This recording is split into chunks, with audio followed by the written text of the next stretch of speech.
Coach, does it feel like you had the spring, obviously, so you feel like you're out of the 101 class stage and now into the 201s and 301s? Where do you feel like? Well, if you would ask me that question a week ago, I would have said no, because it always starts back over, right? But to your point, yes, we're way further along. When we started fall camp last week, and we were just at a totally different place, and as we would hope to be than we were, going into the winter and the spring, the second cycle of the OTAs in the summertime and things like that. We came out of that first walkthrough in spring, in summer and fall camp practice number 1, and a few of us just looked at each other like, all right, that was a little bit better than what it was the first time. And you know what? I'll give these guys credit. Like, they continue to progress. The things that we ask them, if we do something for the first time and we don't do it well, like, they're sure to do whatever we point out and whatever we ask them with the detail and stuff, which is what you love. That's what you want. That's all you can ask for. And we're excited about where we're at in camp. We got a lot of work left to do. We're nowhere where we need to be, but we are making some serious progress. Sounds like the guys are coachable. What's some of the things that you're most excited about for those guys on defense, Coach? Well, I think, we're always talking about the emphasis. We can talk about scheme all day, this and that, but really at the end of the day, it comes down to this is tackle football.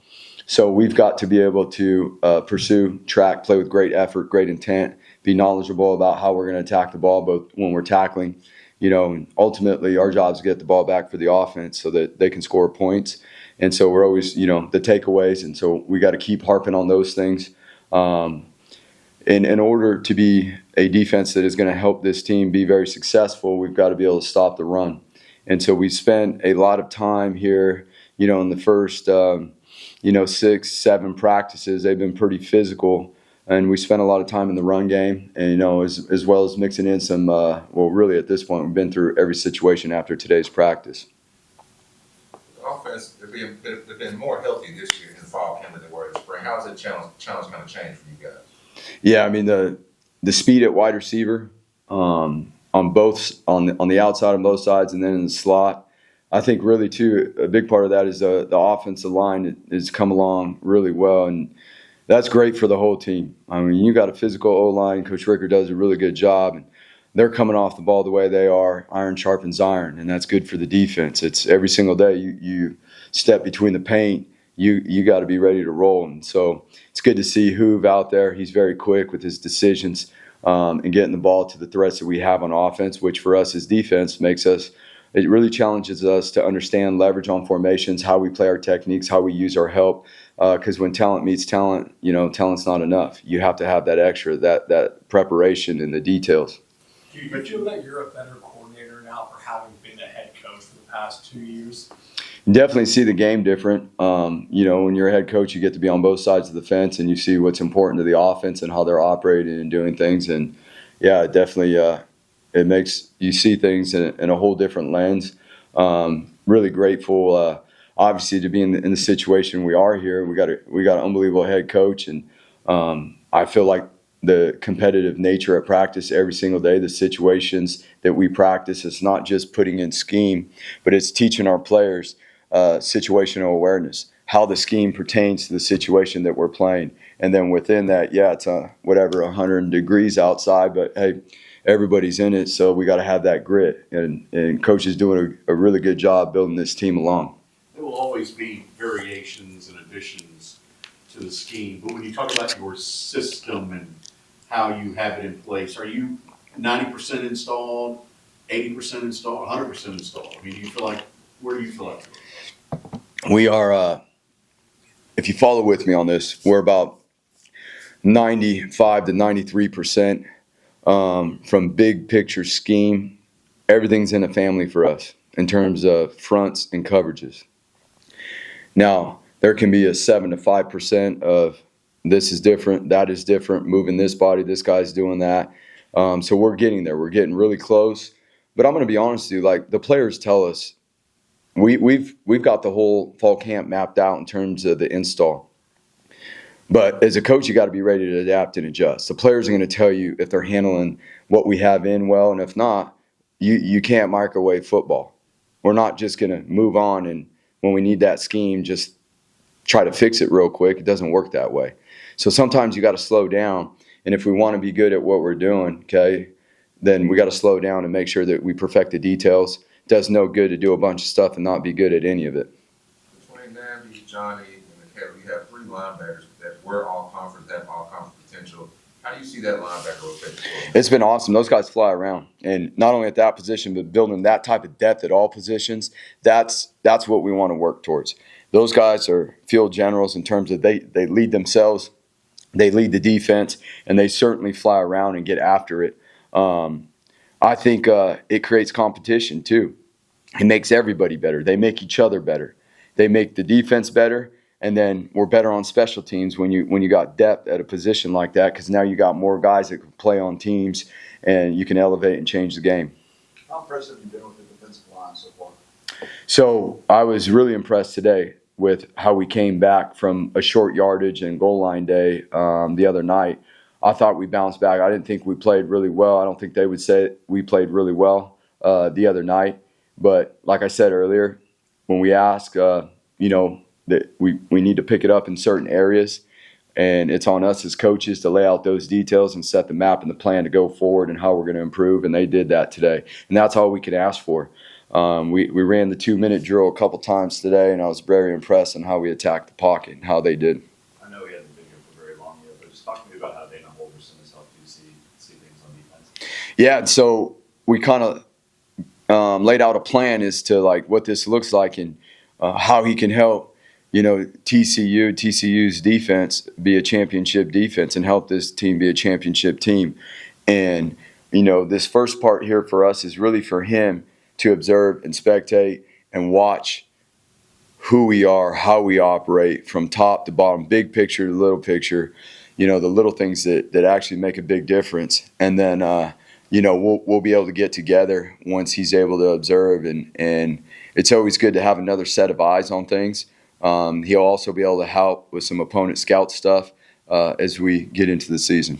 You guys had a Cooper McDonald over the summer. What has he kind of provided for you there so far? Yeah, he's provided. I mean, he's a guy that is he makes the competition level go up. Both, he's done a great job in the run game.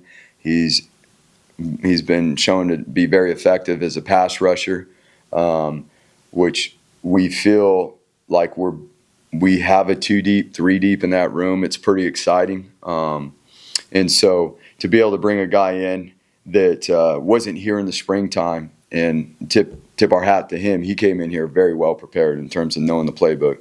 He operates like a pro. The way he prepares before he comes to the facility, the way he prepared before he showed up here in summer OTAs, and how he continues to prepare, he's going to be able to help us be a good defense. Bouncing off that Dana Holgerson question, y'all got 4 former head coaches on staff now as assistants. How is everyone kind of gelling together, come together like that? Yeah, I mean, everybody. The cool part is everybody has their role and everybody knows their role. Like, Dana knows his role and he's happy about his role. He's like, when we do stuff like this, it's when you do stuff on a consulting level, Dana doesn't want to jump out there and coach the nose guards. That's not what he does. Even though I keep messing with him just as a joke, because that's not what he does. It's not what his role is. So, like, it's part of being a professional and understanding, how you can impact the team, how we can help these players, how those guys can help the coaches, how they can help the players. And now we got the experience to put together a fall camp for our players that can help us continue to grow, prepare for the season, but also take care of our guys. Some injuries in the cornerback room over the weekend. What's your level of confidence with the guys like JT, Lemire, and some of those other guys that have to step up? Yeah, the competition in that room, all the way from the spring, I mean, it's been heavy. Those guys, we rotate guys through, let different guys play with the first, second group, and so on. Obviously, to have 2 guys go down like that, I mean, those are 2 really good football players that, were near the top of the depth chart. We love those guys. We miss those guys. Can't wait to get them back. But we have a few young men that it's their opportunity to step up. It's their opportunity to grow. And what comes with that is great responsibility, and we're all going to be here to help them grow and seize the moment. We have a few young freshmen, too, that are very talented, but we all know what that is. They just lack the experience. So how can we bank as many reps with the freshman corners and gain that experience of learning, we're out there flying around, the tempo's going, getting lined up, knowing your assignment, knowing your leverage, knowing the adjustments, making the communication in 3-4 seconds. Boom, you got to lock in, get your keys. Where's my eye progression? That's a lot. We just got to keep banking reps and get those because they're very talented and they got to want to. So, yeah, we've got to continue to develop that room. But I'm excited about those guys. I love those guys. Love watching them play. I mean, the DB's got an interception today to end the 2-minute drill, which is very exciting. Just come along, keep making plays, man. Cam Smith had a really good spring. It looks like he's had a pretty decent fall so far. What are your thoughts on how he's come in and played in this defense? Yeah, I mean, he's a guy that comes in here and is going to watch as much film, ask as much questions, shows up with a great attitude every single day. Your attitude and your focus, we control those. And if you control those every single day in this environment that Coach Dykes has set out, you're likely to grow. You're likely to help this team. I mean, it's not that hard.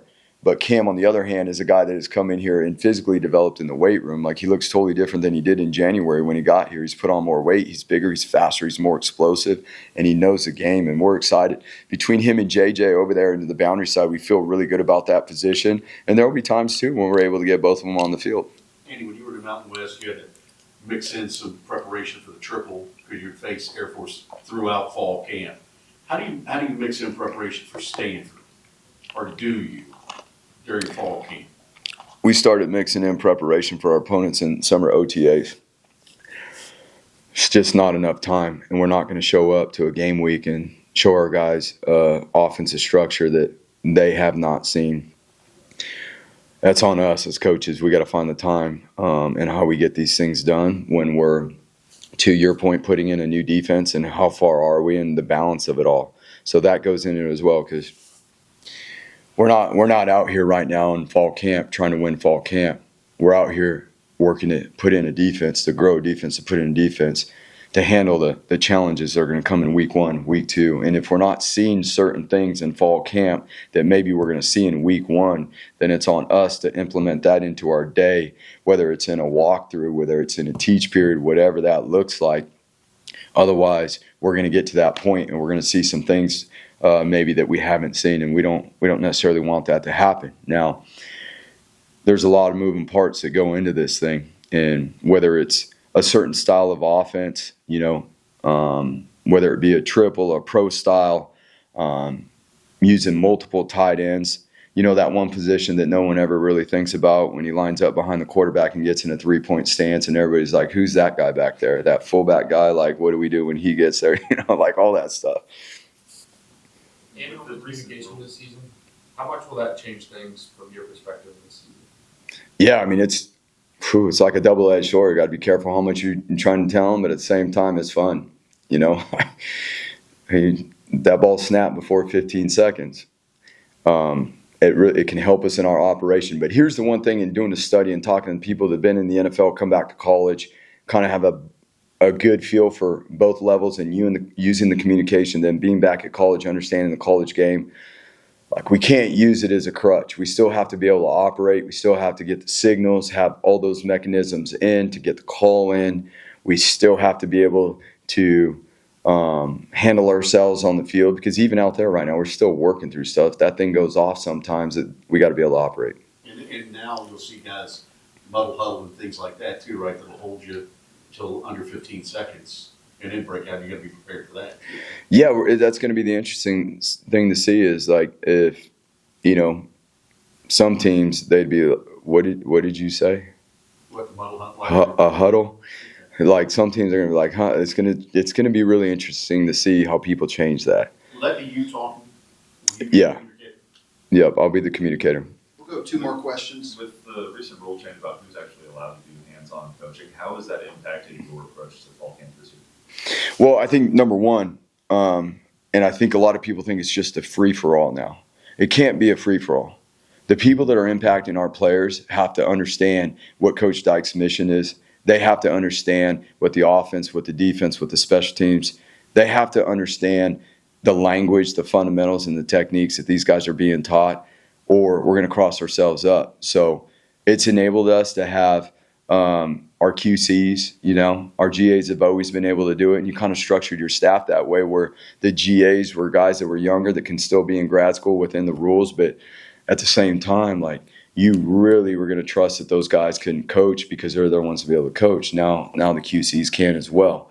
And so I think this is a great rule for the players because it's in the classroom, the teacher to student ratio is a big deal. Now it's everybody being on the same page. And if everybody's not on the same page, everyone just thinks, well, I'm going to coach because I can coach now. And that's where the players, they're going to get crossed up. Has that impacted your preparation are you doing more coaching with coaches now to get them ready and make sure that they're on the same page? Yeah, most definitely. And it's only for the players, but I think it's cool for the coaches too, because then they get reps at developing and coaching. They get reps, their progression, and how they're going to do it, how they're going to say it. And, we do a lot of circuits and drills and things like that. So if a DB coach is coaching a D lineman or a D line coach is coaching a DB, like, we have to say it the same or we're going to cross them up. They're going to hear two different messages. So it's exciting, but it is. I mean, there's a little bit of work to keep everybody on the same page, but I think that, that work is well worth it. What is Buzz Clark's role going to be in this defense? Say it again. What do you envision Buzz Clark's role to be in this defense this year? Oh, he's one of our best leaders. You know what I'm saying? He's one of the most consistent guys day in and day out.